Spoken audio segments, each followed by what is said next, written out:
It is a position of your soul.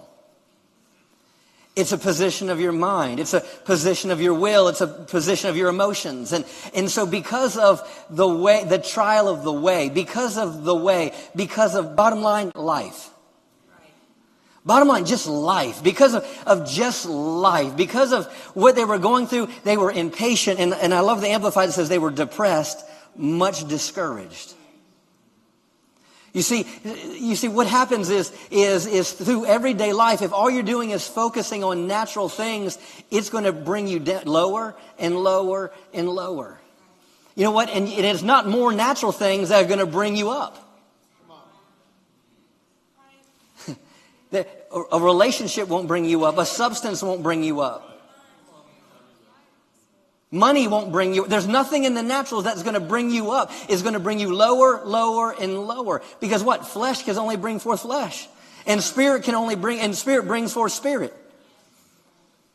So you got to see this. Because of the way, because of their journey, because they were going around the same things and dealing with the same things, they constantly got lower, lower, lower, and lower. Verse 5 says, and the people spoke against God and against Moses. You see, when you are in this place where you're discouraged, that's the first things that you want to do is you want to blame God and blame other people. You want to blame God and blame other people.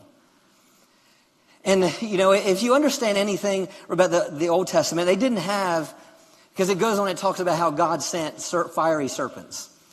You have to understand, on the Old Testament, people didn't have a revelation of who Satan was. That there wasn't an understanding. So everything came through the lens of God did it. Because there was no concept of the devil. There was no concept of the God of this world. There was no understanding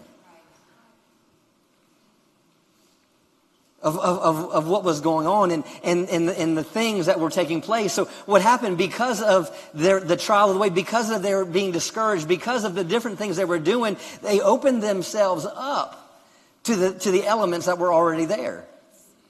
It's not like the fiery serpents were new. It's not like all of a sudden God made them no, they were there.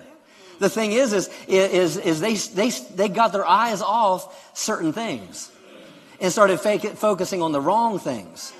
But what was the answer?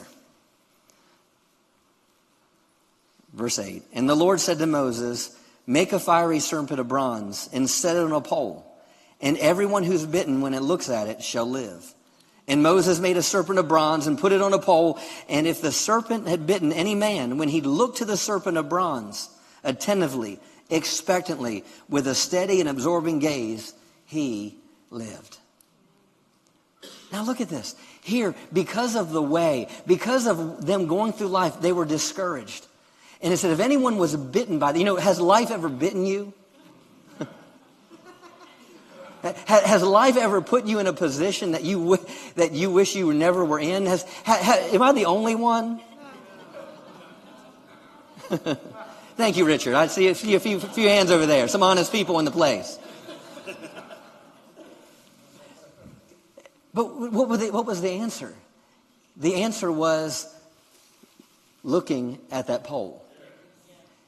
The answer was anyone looking with a steady, absorbing gaze.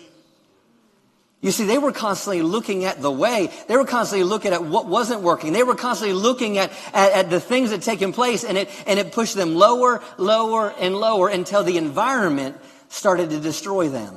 But the answer was, put a serpent up on that pole, and anyone that looks at it will be healed. Anyone that looks at it will be set free. What did he tell Nicodemus? He said, just as the serpent was lifted up on the pole in the wilderness, so must the Son of Man be lifted up. Are you looking at him this morning? Are you beholding him this morning? Are you looking at him this morning? Because flesh can't produce flesh. Flesh can't produce spiritual things. The answer is, what are you looking at? What are you beholding? Moses was like, show me your glory. That woman that God said, the barren woman is going to be more. See, something greater is going to happen when you change your focus in your life when you look to something different. Because the next verse after that it says, for God so loved the world, he gave his only begotten Son, that whosoever believes in him not perish but have everlasting life.